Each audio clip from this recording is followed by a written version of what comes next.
so I think I can see my phone a little bit better here. So like I said, you're gonna take a little bit off, and a little goes a long way. So I just go in barely even like half a millimeter, I'd say. In fact, that was probably just a little too small.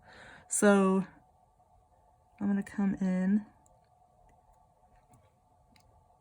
and take that much off, flip it over, take the same amount off on the other side.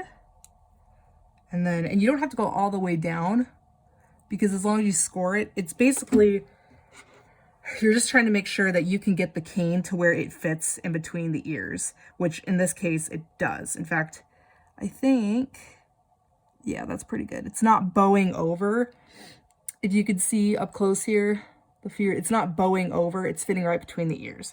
And I'm using right now to demonstrate a Mac Plus Plus shaper tip. I know UGA has a Mac Plus, I believe.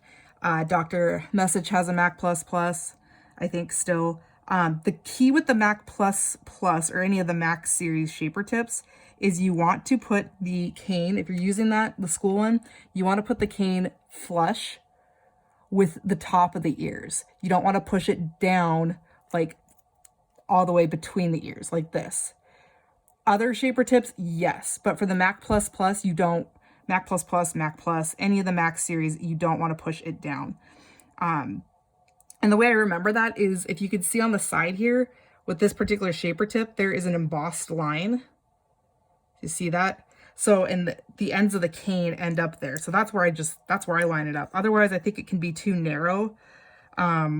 This helps keep it the right width. So anyway, so you make sure, you want to double check that it is as even as it can be. You don't want one blade slipped to the side. You want to make sure that it is seated as even as it can be. Slowly twist the shaper tip, and I sometimes too hold it so that it doesn't move.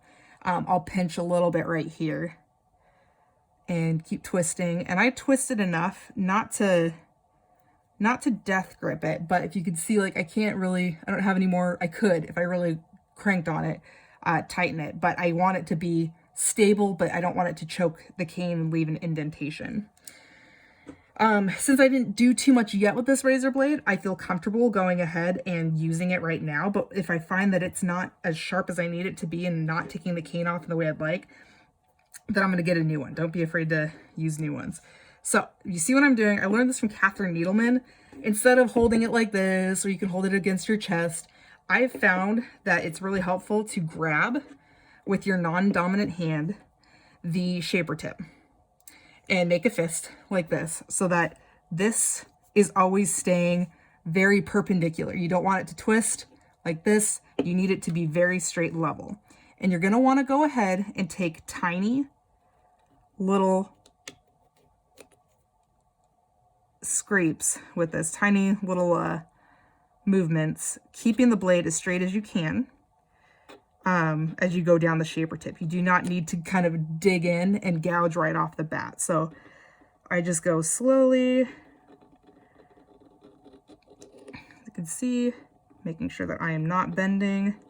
It does require a little bit of pressure, but if you find that you're using too much pressure, then you're going to want to make sure that you get a new blade. So like right now, I know pretty much I'm going to need a new blade for the other side because it's getting a little worn.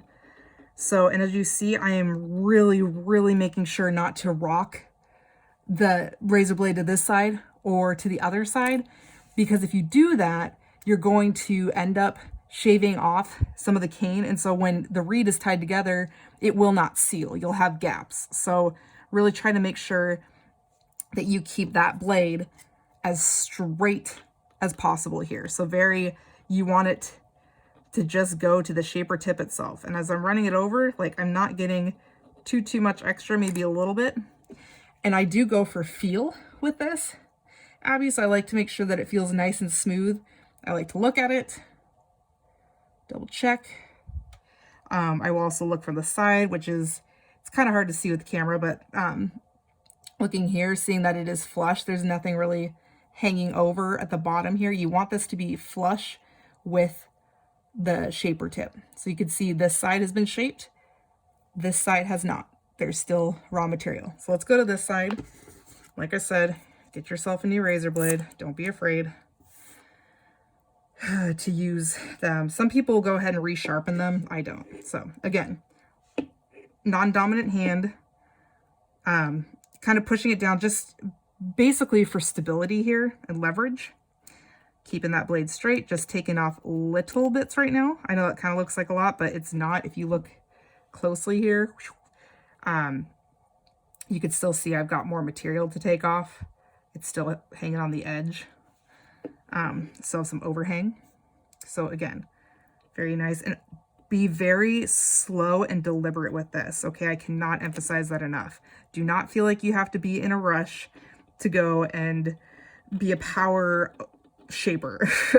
In fact, I shape my cane, and granted, I forgot to mention, I've let my cane soak for 20 minutes at this point before I do this.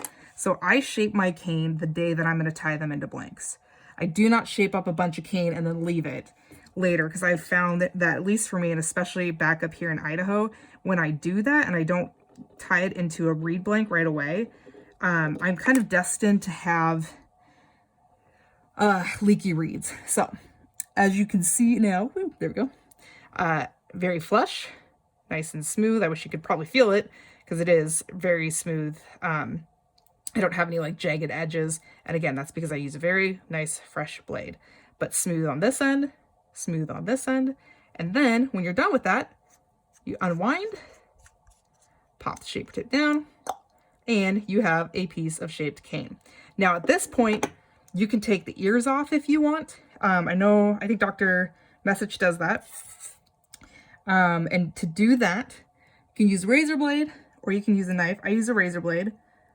You may want to leave ears on at this point until you tie the blank, because it is like, you have to make sure, as you're seeing here, that like I'm keeping everything lined up so I'm not accidentally digging in, because that will cause leaky tips. So, and always being very careful with that razor blade.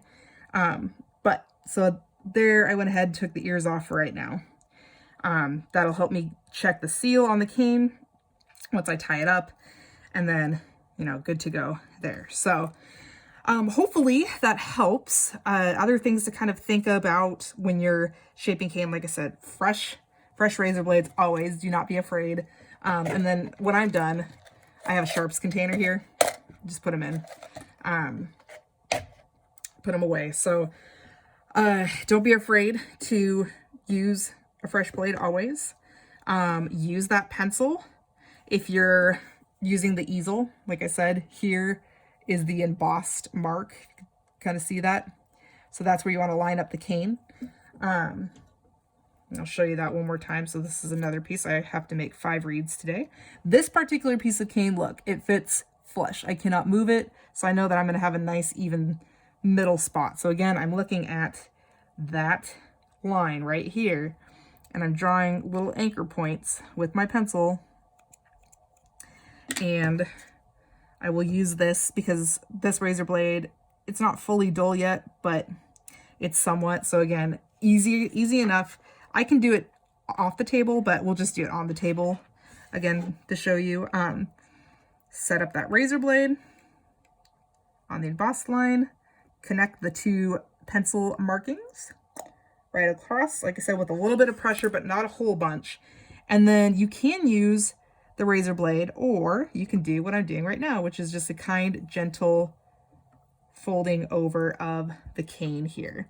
And this particular piece, I'm just visually looking at it, and it doesn't look like I'm going to need to actually take any cane off.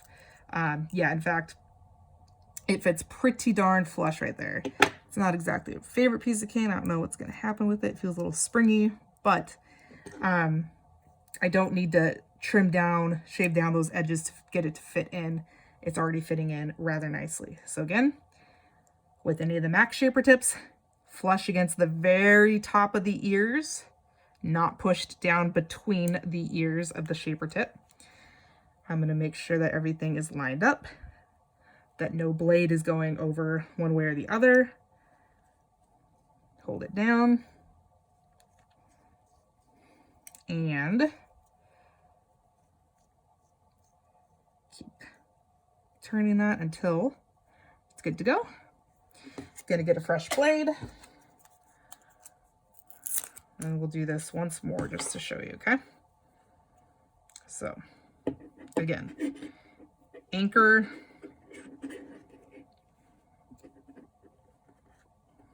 Anchor the shaper tip.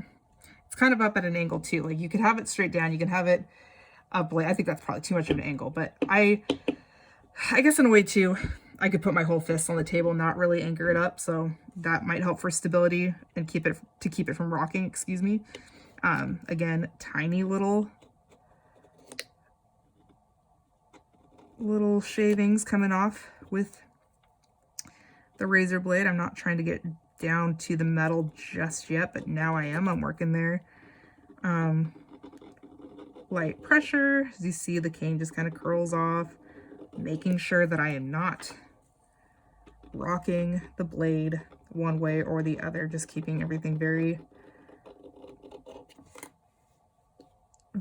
parallel, perpendicular, I don't know, words. Just keeping it very flush with contact with the cane.